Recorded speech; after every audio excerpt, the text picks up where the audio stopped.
Hello and welcome to Rolling with Two. I'm Will, and with me as always is the wishy-washy one herself, Sarah. And today we're doing a two-player perspective and accessibility for Wishland. If you're curious about our opinions, check out our other video, Rolling with Reviews, Wishland. Sarah, tell us a bit about this game. All right. Wishland is a worker placement game where players each manage their own theme park. Over the course of 7 rounds, players will purchase a variety of cards to create their own unique theme park. At the end of the game, the player with the most victory points is the winner. Okay, Will, so how's the game change for 2 players? So for 2 and 3 players, you cannot use the 6 space on the turn order track. All other player counts can. So that's the only change. There is no bot. Nope. Nice thing is there are mascots that are in little costumes. Yep. So there's that. Yep. That's it. Okay. Issues of the 2-player count. Well, we couldn't really find any, so yay. There's no problems for the 2-player count. And what it does right then is you're going to have a lot more choices because you have these rows of cards that are set up at the beginning of each round. And for most player counts, that doesn't change. So at 2 players, there's only one other player vying for cards. So you're going to have a lot more choices. You're going to be able to plan a lot more ahead because generally I think you can only buy 1 card at a time, I feel like. Yes. Yeah, you can only buy 1 card at a time. Yeah. When you go to a row, let's say the right row, you look how many stacks are there. And it doesn't matter how many characters are in a stack. You count the number of stacks. So let's say there was 2 stacks. So you need, at bare minimum, 3 mascot, which are your workers, to even take that, because you always have to do 1 more than the number of stacks there are. Right. So if there's like a stack that has 3 workers, you still only need 2 workers because it's only 1 stack. Right. So 1 plus 1 Yes. for the stack is how many workers. And with less competition at a 2-player count, you just are able to do what you want. You still have to pay the same amount. Right. The nice thing is, though, once you have all your workers unlocked, there is an opportunity that you can overpay workers in your stack to get a discount on what you pay. And that's more possible at a 2-player as well. Right, because at higher player counts, you're more likely going to have to put workers in a stack just to be able to take an action because there's so many other stacks, especially like if you're the 4th player in a turn and everybody wanted a restaurant and you do too, like you really need a restaurant. 1, you're also not going to have too many choices between restaurants left in the row. You'll have 1 choice left because there's only 4 cards. That's right. That's right. They don't even change the number of cards in the row for player count. Right. Which, yeah, we'll talk about that in the review video, how we feel about that. But yeah, since the space doesn't change, what it is it's an easier, more relaxed, enjoyable experience at 2 players. A lot less cutthroat, a lot less stress over it. It's no less of a complicated game because there is so many choices. Yeah, we'll talk about that in a moment with accessibility, but actually no, we'll talk about it now because that was everything for the 2-player experience. All right, accessibility. Oh, there are too many icons. So with comprehension, as Will mentioned, this is a hard game to comprehend. It will cause analysis paralysis for your first several games. For some people like me, it will always cause analysis paralysis. There's so many options because there's so many icons because it's like all different types of set collection. Yeah. And earning points off things. So for example, you have rides. They have 4 different unique icons in the bottom left. All right. Actors. They have 4 different unique icons in the bottom left. And then up to how many? Like 15 different icons in the bottom right? I think so. And then the restaurants have 4 different icons in the bottom left. And then the hotels have 4 different icons in the bottom left. And then the mascots use the bottom left icon, so they can come in 16 varieties. Right. And you also have to remember not to buy the same mascot you already have. So for example, there are 2 copies of every mascot. Yeah, so if a mascot wants a burger, you can't, and you bought one, you can't buy another one that comes with a burger, even though you've collected burgers. Yes. So you're trying to make the most points off your icons. So yeah, it can be very overwhelming to keep all these straight. The other problem is with some, I think it's mostly just the balloon. There's 2 different balloon icons. Yeah. One on the bottom left and one on the bottom right. for the entertainer. Right. I mean, so the good news is it is consistent on where they are on the card. Yeah, and they look a little different, but it's remembering that if you see balloon, it doesn't necessarily translate to both. Yeah. And the other problem is the text and some of those icons can be too small, especially the actor icons in the bottom right are really tiny. Now, the good news is they're black and white, so they have high contrast, but they are very small, so you're going to have to pick up the cards to even see what they are because you can't identify them from a distance. So a lot of the cards will just give you a thing. So if there's a coin on there, well, you get a coin usually it's during your income phase or whatever the icon is. But when it starts getting into actual iconography syntax, where you're supposed to read the icons that says you do this to get this, none of it's intuitive. It's all unique. Most of it does not make sense. The good news is there is a lot of reference material. So they have these large reference sheets, but those only go over like the hotels, the actors. Actually, it doesn't go over the actors. Well, it was the restaurants and the... No, restaurants are in the book. Yeah, the restaurants and the goals. Okay. Achievement goals were in the middle of the book. So the problem is that those sheets, as nice as they are, don't go over everything that you might have questions. So we were having this sheet and having to open and flip through the rules to understand what these are. Right. Hopefully eventually you could just memorize them, but it is a lot when you're first playing. Yeah.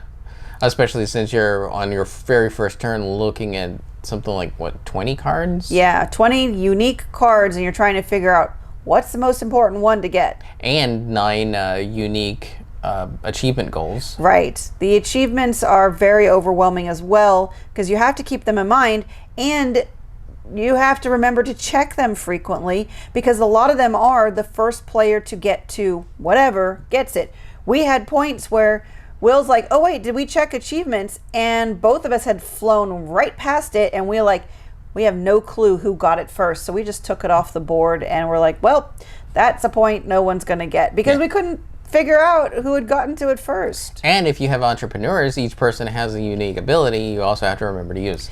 Right. And in general, as you get more cards in your tableau, some of them are going to be passive, but some of them are passive in a way that you have to remember to get the benefit. So Will had to help remind me all the time that when I do X, I get Y because one of my cards does that thing. And it's just, again, it's an overwhelming, just trying to get all of it down.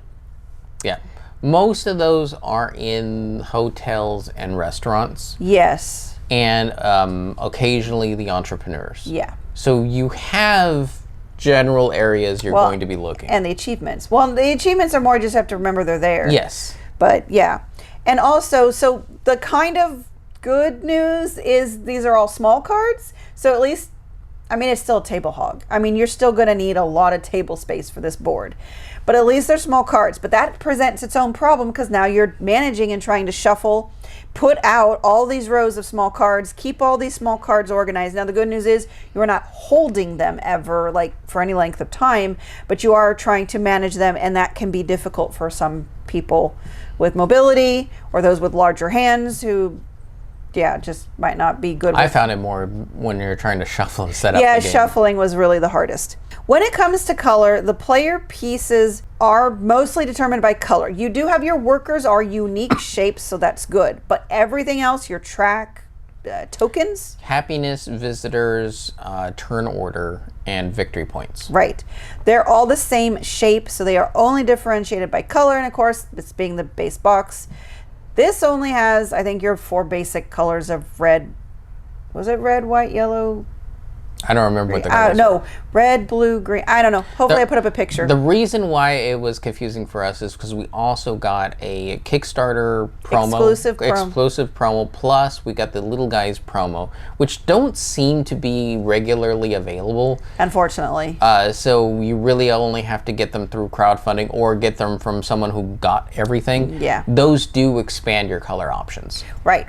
And shapes. Which again, it's nice because it expands your color options and the unique shapes for the workers, but getting them is not accessible. Yes. Another color issue is the backs of the cards. Yeah. They all have the same art, but they are different colors. Fortunately, the fronts of the cards are very unique. Once you turn them over, you're like, okay, that is a ride, that is an actor, that is a you know, it's they're all very distinctly. Not only is the art distinctly different, but the user interface, the graphic design of it, it's busy. I will say that. So that's kind of the downside of trying to parse it all when you're first looking at them. Yeah. But they all are uniquely different. Yeah, what I found difficult was more just learning the game. Yeah. And trying to differentiate. I was like, I don't know the backs. Because that's normally what you're seeing when you're setting things up. And I don't know what's what. Right. And if you have any colorblind issues, you're going to have to look at the faces very frequently, but then you might not be able to match the color of the card to the color of the row on the board. But on the other hand, that doesn't matter either. Once you put a deck down and you put the cards out in the row, that's the row for that card type. Yeah. It doesn't really matter in what order they are, although I will say they generally put the ones with less information at the top and ones with more detailed information farther down. So that's good if you're on one side of the table, but also not going to be great for anyone who's on the other side that the whole thing's upside down to them. Yeah. Another issue is the coins in the base game for the cardboard are all the same size. However, if you do have the metal coin pack, they do come in different shapes. Yes, they are different sizes of coins. So there's a lot of ways that you can make this game more accessible if you can find the extra stuff that does it. And I don't know how readily available. I want to say this is not a US based company, but I cannot remember at the point where they're from. But when I looked at their website, they do not sell it directly on their website. Yeah. So you're going to have to probably get it either through trade, like again, someone who backed their crowdfunding campaign. Or carefully read what's in this lot. Like, for example, I saw a miniature market that said comes with 2 expansions. And those 2 expansions were the small stuff, not the actual expansion. Right, because there is an actual expansion. Yeah. So, yeah, Little Guys and the Kickstarter exclusive are the... Or crowdfunding, because I don't think it was actually on Kickstarter. It might have been GameFound. I think it was GameFound. Yeah, And this is, I guess we also forgot to say at the very beginning, this is the 3rd edition. So that's the other thing. Okay, what it does right, as I mentioned, there is a lot of reference material. They do go over everything in the rulebook. The rulebook does go over every single card, and you have the reference sheet that goes over most of the cards. So it's not like the information's not there. It is there. It's just still a kind of complicated rule set to learn. Well, because it's sprawling. Yeah. Since each card type does its own thing. Yeah. That fits into the larger puzzle. Yeah. It just sprawls. Yep. As we mentioned, the worker pieces themselves are really cute mascots who are all different shapes. So There's that a is hot dog suit guy in one of the expansion ones. Yeah, the hot dog suit. There's a unicorn and Statue of Liberty. I liked the dragon. So yeah, animal costumes. It's kind of sad that they didn't make them more available, but hopefully they will be in the future. We'll have to see how that goes. And lastly, it's all open information. So if you are having issues with anything, hopefully someone at the table can help. Okay. Okay, conclusion. 2 players. Would you recommend? I think so. I actually think I prefer this at 2 just because I fear the cutthroatness that would be. I already have some challenges with the game, which we'll talk about more in our review video. I already have some challenges with this game at 2 players. I don't think I could play this game at higher player counts. Except, and we'll talk about this more when we get to our video on the expansion, rules change for 5 players.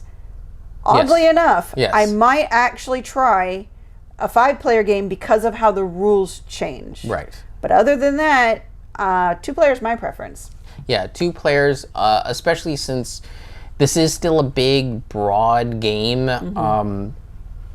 I like the more relaxed, chill approach to playing these type of games. So 2 players definitely feels like my preferred play count. Agreed. For this one. Agreed. Accessibility. This is going to be mostly yes. I mean, your track pieces are probably going to be the worst thing, but there is, I mean, most people can tell yellow from the other colors. Oh, and if you do get the true expansion, that has white. So white would definitely be the best. Otherwise, comprehension. This game just might be too heavy. Yeah. And I don't really consider it a very heavy game once you learn how to play, but just the number of moving parts. Yeah. It's more the case where the game is chopped up so fine, it's hard to see the big picture when you're really close up trying to study what does this thing do. Well, it's hard to get in full context because you don't have the full context. Right. If you just specify on an actor, like, well, how do I get this, that, and the other? Well, they don't offer that. Right. So I think accessibility is mostly going to be the analysis paralysis side. Some people just don't want to deal with it, and that's unfortunately just going to be a barrier. Yes. Okay. All right, that'll do it for us. And Sarah, Yes. why does Wishland always come out like Dreamland in your head? I have no idea, but for some reason I cannot associate a amusement park game with the name Wishland, but Dreamland works for me. I don't know. Maybe it's because we backed the campaign that gave the expansion, which is Dreams of America? But From that America to no, Dreams from America, but that title also doesn't work. So what I can only imagine in my convoluted brain is I take the word dream and I take the word land, and that's it, everything together. It's Dreamland. There you go. Now you know what amusement park Sarah's building. There you go. I am in my own world. I am building Dreamland. There you go. In Wishland. And why would you ever roll with just one when you can be rolling with two? If you have any questions, comments, or concerns, you can reach out to us on the various social media platforms at Rolling with Two, that's TWO. We're on Blue Sky, Facebook, Twitter, and Instagram. For Discord, we have a channel on Tabletop Express. Check the show notes for the invite link. If you have time, check out the other content Nanaman has found for you, because remember, he's rolling with you.